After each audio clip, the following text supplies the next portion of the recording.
Hey everyone, welcome to This Week in People. I'm your host, Lars Schmidt, and as always, This Week in People is supported by my friends at PIN, the internal communications platform for distributed workforce. As always, all the articles I'm going to walk you through, you can read the full articles and resources in the show notes of this, so let's dig right in. How are those return to workplace plans going? Yeah, not so good. Delta is really screwing up those plans that we had worked so diligently on earlier this summer. I think a lot of organizations, as I mentioned even last week, are delaying their return to workplace plans. And I think the situation is just still very fluid, for lack of a better word. So, whether it's companies now mandating vaccines for their employees, which I applaud, or other approaches, I think that much of the conversation around COVID and return to workplace and vaccines and remote and everything tied up in all of that is far from over. So on that note, many organizations, in particular in tech, who have kind of shifted to hybrid or remote constructs. This is a really thought-provoking piece in Business Insider about should we be considering a national pay band for roles, because we do have so many employees that are not centrally located to our headquarters anymore. And so, as companies made these shifts to hybrid work and remote work, there was no common approach. Some had a regional pay band, some had a city-based pay band, some had no pay band, and it was level across the field. So interesting to see. I love these kind of thought-provoking conversations and discussions that are happening right now, and this piece is definitely worth your time. Workable had a great resource as well on vaccine policies and protocols, which is something that I know many of you are grappling with right now. So this one's worth a bookmark.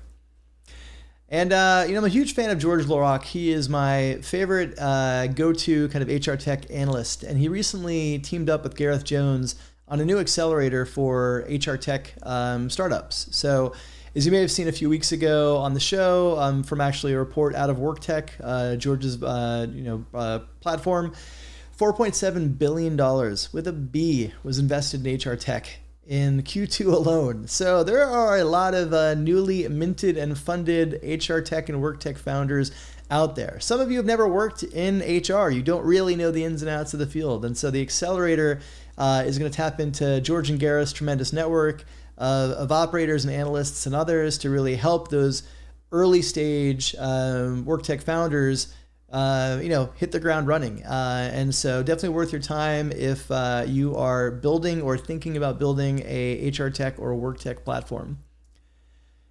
Speaking of HR tech, Hunter Walk wrote this really thoughtful piece on why we need to be prioritizing EQ, not just IQ, in our new WorkTech tools. And basically, the article kind of gives some examples of how in the early days of the pandemic, we basically ported all of our tools that were co-located tools to remote tools. And those tools, for the most part, weren't really designed to be remote tools. And so, to shed some light on this next generation of tools that we're going to be getting to see in the WorkTech space. So thoughtful piece, definitely worth your time.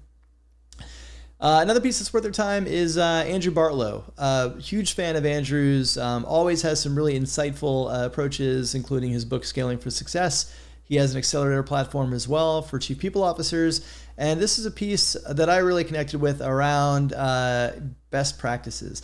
I never use the term best practices, and I'm deliberate about that because I think there's so much subjectivity to what makes a practice succeed in a specific organization that can't be replicated if you just take that and try to plug that in elsewhere. So Andrew breaks it down much more concisely than I just did. But I think, again, you have to figure out what is best for you as an organization. And that's not always the shiny, sexy, cool thing that everybody's doing or talking about. You've got to figure out what are the levers to pull in your own organization based on your own circumstances.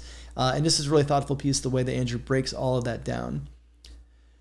GitLab, always on it. They had their conference recently on remote, and this article has 5 key takeaways from that conference, including the video discussions. And much of it was valuable, but this piece actually stood out to me as framing that I haven't heard before, which is building a rest ethic within your organization, which, we're all reading the articles about Great Resignation, burnout, mental health, stress, you name it. There's so much that's coming from these always on environments. And so I was intrigued by the idea of a rest ethic mindset within an organization. And I definitely recommend you check that out, because I think that there's an opportunity for many organizations to really embrace more of this, to try to save some of your employees from all of the stress and burnout they are facing today. This was another, interesting and frankly kind of, the piece was interesting and I applauded. It was in response to a study by the company formerly known as SurveyMonkey around organizations' approaches and kind of mindset towards diversity, equity, and inclusion. And, this is a statistic that was pretty sobering to me and hopefully all of you as well. 51% of white C-suite executives felt that HR or DEI efforts were a distraction. And you can actually, that links directly to this piece on Tableau, which is an interactive chart that you can navigate through to see sentiment in different demographic and seniority populations. But pretty disappointing to see that, to be honest. I think particularly coming out of everything we've been experiencing over the last 18 months. So progress is being made, much, much, much more progress to be made. So again, this your efforts towards D&I are not they're not a moment. It's a movement, and there's no finish line. And this data reinforces the fact that there is still a lot of work to be done. So, time for a quick selfish, I should say, pander. We pitched a session to South by Southwest with my friends Craig Foreman at Culture Amp, Claude Silver from VaynerMedia, and Tiff Stevenson at Patreon, around we're over this period of calling it the future of work. So what now? And so for those of you that aren't familiar with South by Southwest, it is a democracy of programming. So basically people create their programs and then you vote on them, and the sessions that get the most votes get in. So here's my pander. If you wouldn't mind, click that link, click upvote. And if you do that, I would be grateful, as would my fellow panelists. But I think it's an important discussion for us to be having in a place like South by, where we can really try to reach some of the leaders who are positioned to be thinking differently about work altogether. Also really excited to share a preview of next Monday's podcast on Redefining HR with Nelly Peshkoff. Nelly's tremendous. She's a chief people officer at Reddit.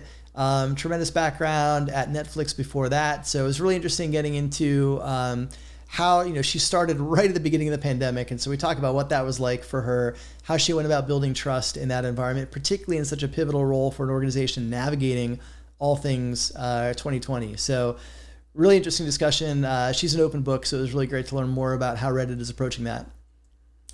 And lastly, just want to mention again the next cohort, the Charlie cohort of the Redefining HR Accelerator. Now the Amplify Accelerator is going to be in October. So this is going to be a tremendous group as well.